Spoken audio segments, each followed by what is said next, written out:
I never imagined my life would crumble in a single conversation. Amanda and I had built 6 years of marriage in our Portland suburban home, planning for kids and growing old together. Then on that Sunday morning, she sat across from me at our kitchen table, calmly explaining how her coworker Jackson had captured her heart. The pain in my chest grew unbearable as she outlined her proposal: a 1-month trial period with him, after which she would decide between us. I stared at the woman I loved, struggling to recognize her as she prepared to abandon our marriage for a test drive with another man. Before I tell you what happened next, let me know where you are watching from. If you have ever felt the sting of betrayal from someone you trusted with your heart, hit that subscribe button. My story might help you avoid the mistake I almost made. Amanda and I met 8 years ago in a community college art class.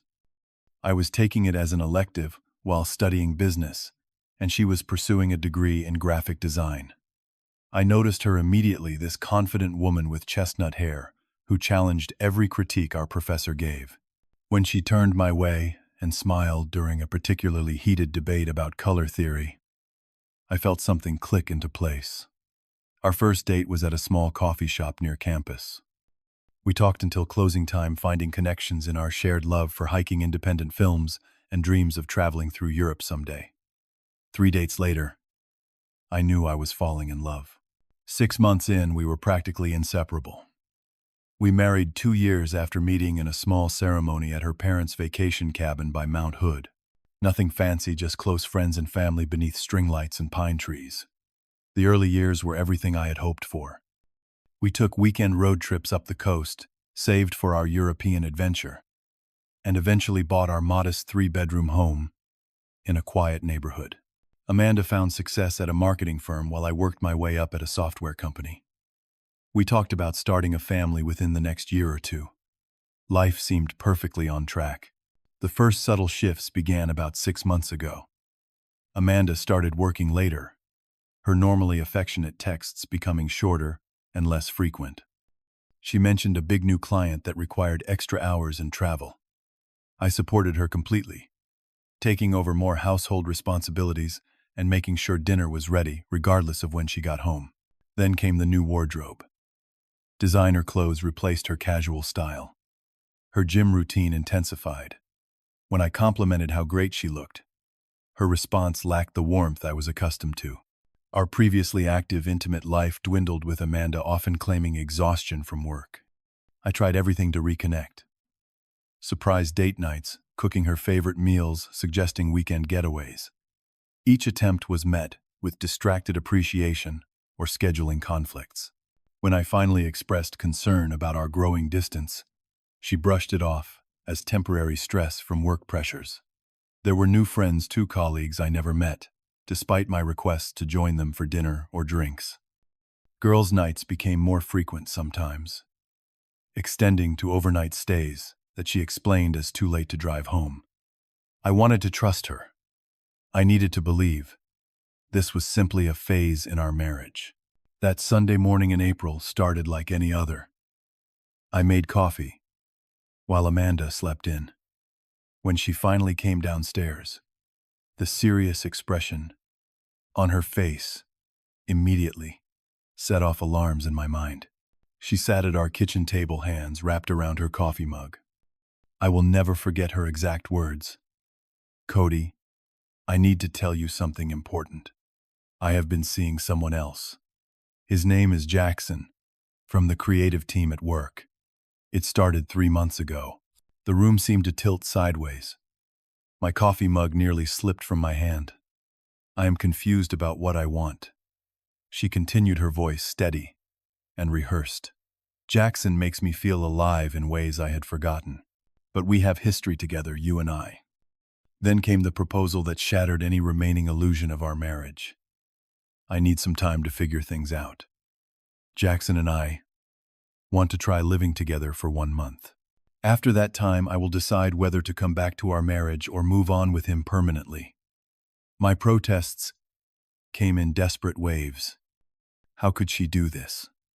What about our vows, our plans, the life we had built? Amanda remained unmoved, explaining that she had already packed essentials and would collect the rest of her things later. This is not a request for permission, Cody. This is me being honest about what I need right now. I followed her upstairs, watching helplessly as she packed a suitcase. Her movements were efficient, as if she had rehearsed this moment. When she walked toward our front door, suitcase in hand, she turned back with an expression I could not read. "I will call you in a month. Maybe this will give us both clarity." The sound of the door closing behind her echoed through our suddenly empty home. That first night alone was endless. I moved between denial, rage, and desperate grief, checking my phone constantly for messages that never came. Sleep was impossible in our bed, so I eventually collapsed on the couch, surrounded by wedding photos that now felt like artifacts from another lifetime. The first week without Amanda was the longest of my life. I called and texted constantly, receiving only brief clinical responses. "I need space, Cody, or please respect this process." I took sick days from work, unable to concentrate on anything but the collapse of my marriage. I broke my own dignity by obsessively checking social media. The first photo of them together appeared just 5 days after she left Amanda and Jackson at a restaurant I had wanted to try for months. Her smile looked genuine, his arm casually draped around her shoulder. Each new post was another knife twisting in my chest.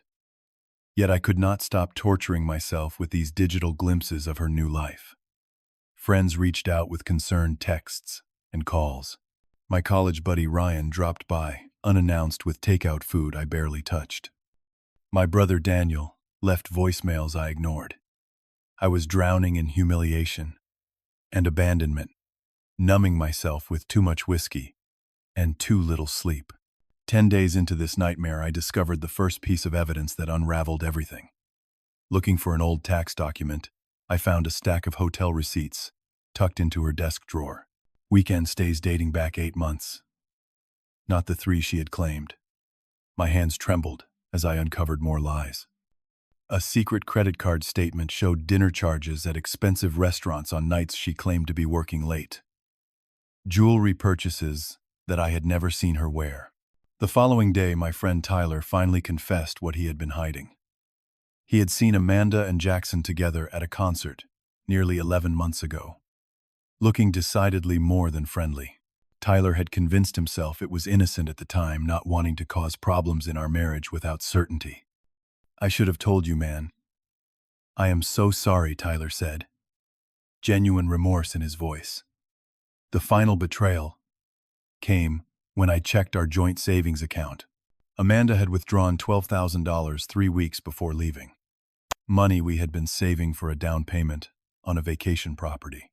Money that represented countless overtime hours and delayed gratifications. 2 weeks after she left, Amanda called. I answered immediately, heart pounding, with pathetic hope. Her voice sounded lighter than I had heard in months. "Jackson and I are thinking about taking a trip to San Diego next weekend," she announced without preamble. "I wanted to let you know I will need my summer clothes. Is tomorrow afternoon okay for me to stop by and pack some more things?" When I managed to ask how she was feeling about us, about our marriage, her response crushed whatever hope remained. "Honestly, Cody, I have never been happier. I feel like I can finally breathe." That night was my lowest point. After several glasses of bourbon, I drunk dialed her at 2 in the morning.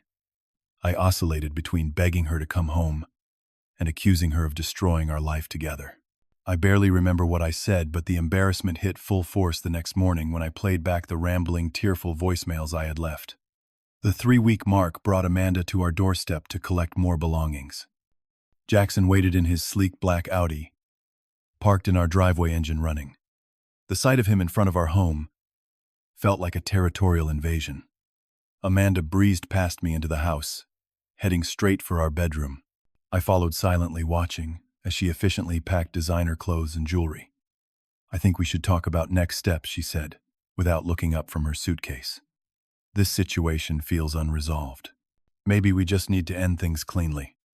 When I asked what happened to the 1-month decision period, she shrugged. Jackson and I have been discussing relocating to Seattle. His agency has an office there that wants him to lead their creative team. Before leaving, she paused in our kitchen, slipping her wedding ring off and placing it on the counter with a soft clink. It might be better this way, Cody. Cleaner. After her departure, something inside me broke completely.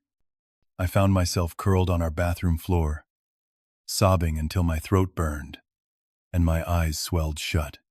This was rock bottom. My dignity completely abandoned. My heart shattered beyond recognition. In that moment, lying against cold tile, with nothing left to lose, I finally confronted the brutal truth. The woman I loved was never coming back, and even if she did, she was no longer someone I should want. I woke the next morning with swollen eyes and a strange sense of calm. Stumbling to the bathroom sink, I stared at my reflection, barely recognizing the hollow-eyed man looking back. Beard overgrown, dark circles under bloodshot eyes, cheeks gaunt from weeks of barely eating. This broken person was not me, not the real Cody. In that moment of clarity, something shifted. A question formed clearly in my mind. Why was I fighting so hard for someone who could discard our marriage so easily? What was I truly losing if she chose Jackson, a partner who lied, cheated, and manipulated me for nearly a year? I called my brother Daniel that afternoon, finally ready to talk. His perspective hit like cold water. "Listen to me carefully," Daniel said, after I recounted everything. "Amanda is keeping you as a backup plan. The only scenario where she comes back is if things with Jackson fail. Is that really what you want? To be her safety net?" His words crystallized everything. I was allowing myself to be an option rather than a priority. Worse, I was willing to take back someone who had systematically deceived me for months. "You deserve better than waiting for scraps of affection from someone who broke your trust," Daniel continued. "You need to decide what you want regardless of what she chooses." That conversation became the turning point. I spent the rest of the day clearing our home of visual reminders of Amanda. Wedding photos went into storage boxes. Her favorite throw blankets and decorative items disappeared into the guest room closet. I changed the sheets, opened all the windows, and scrubbed every surface until my hands were raw, but the house smelled clean and new. The next morning, I called Dr.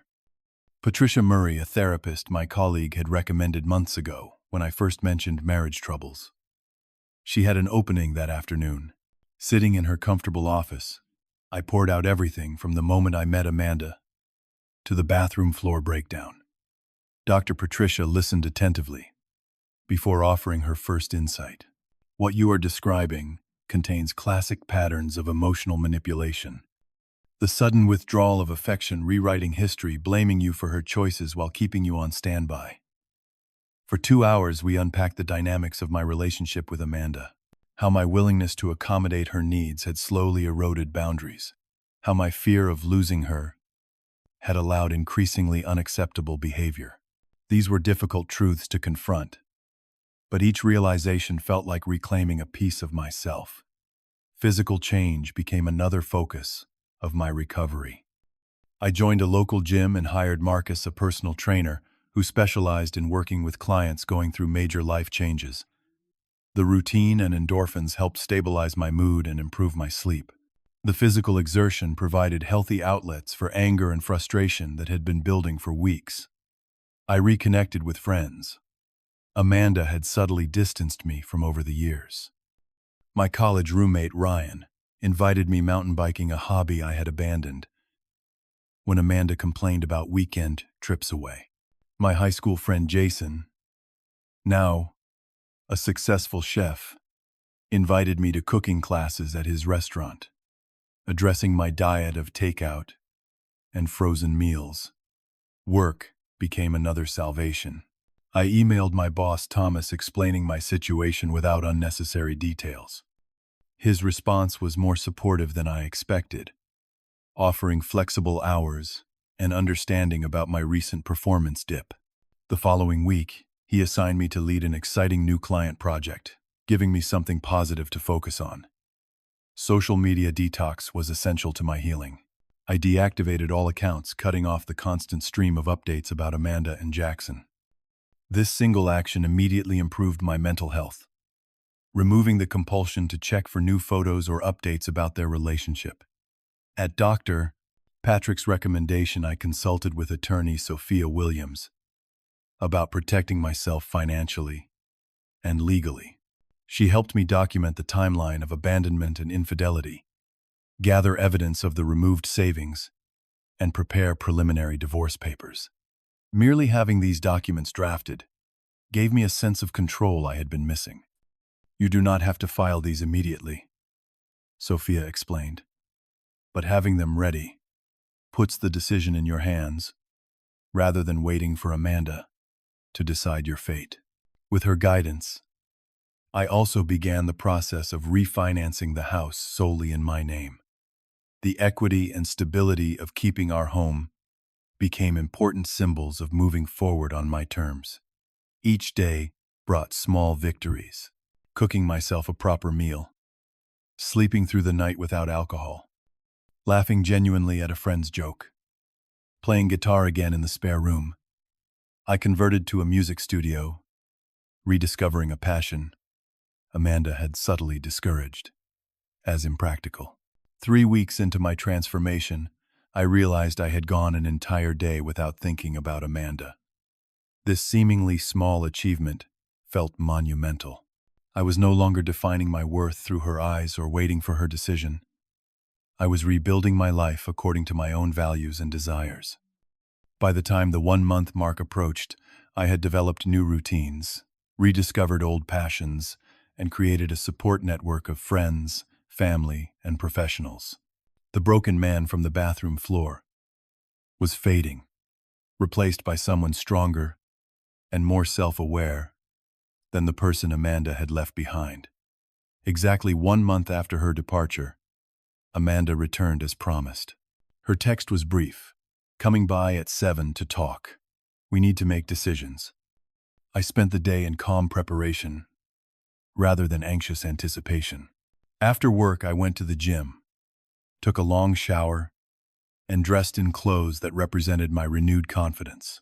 A well-fitting button-down shirt and jeans that my personal trainer had encouraged me to buy to showcase my more athletic frame. When the doorbell rang at 7 sharp, I opened it to find a slightly disheveled version of my wife. Gone was the polished appearance from her last visit. Her expression carried tension rather than the carefree confidence she had displayed 3 weeks prior. "You look different," she said, stepping inside and glancing around the redecorated living room. "Things are different," I replied simply. "Can I get you some water?" She declined, settling onto the edge of the sofa, as if unsure of her place in this home. Jackson and I had a complicated few weeks. She began, her rehearsed tone returning. The initial excitement gave way to some realities I had not anticipated. He can be controlling in ways I find uncomfortable. I listened quietly, noting the careful framing that avoided any admission of poor judgment. After several minutes of explaining the shortcomings of her relationship with Jackson, she finally reached her conclusion. "I think I made a mistake, Cody. We have a foundation that new relationships lack. History and commitment count for something. I would like to come home and work on our marriage." 6 weeks earlier, these words would have been everything I desperately wanted to hear. Now they simply confirmed what Daniel had suspected all along. I was indeed the backup plan. "I appreciate your honesty," I said calmly. "Before we discuss that possibility, there are some things you should know." I told her about discovering the hotel receipts and credit card statements, about Tyler seeing them together nearly a year ago, and about the withdrawn savings. With each revelation, her expression shifted from confidence to unease. "That money was partly mine," she defended weakly regarding the savings. "Yes," I agreed. "Just like the marriage was partly yours, but you chose to discard it without discussion. Which brings me to this." I retrieved the manila envelope containing the divorce papers from my desk drawer. and placed it on the coffee table between us. "What is this?" she asked, though her expression suggested she already knew. "A decision I made for myself rather than waiting for you to choose my future." Amanda opened the envelope with trembling hands, scanning the documents with growing disbelief. "You cannot be serious. You would throw away 6 years because of one mistake." "This was not one mistake, Amanda. This was hundreds of decisions over many months. Decisions to lie, to betray my trust, to build a relationship with another man while maintaining our marriage as your safety net." Her tactics shifted quickly from disbelief to tears.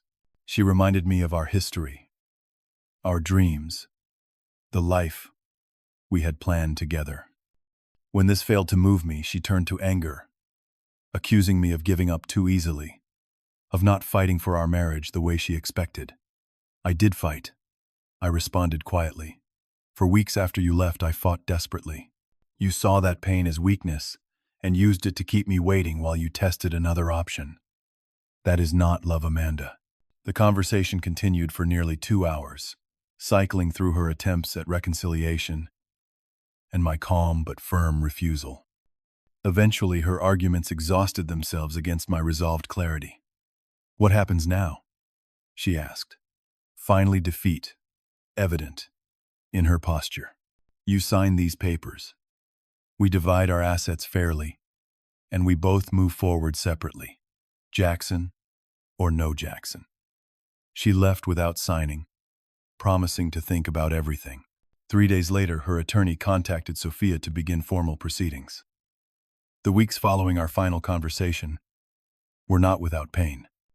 Despite my certainty about the decision, grief still ambushed me at unexpected moments. A song on the radio, finding one of her earrings behind the dresser.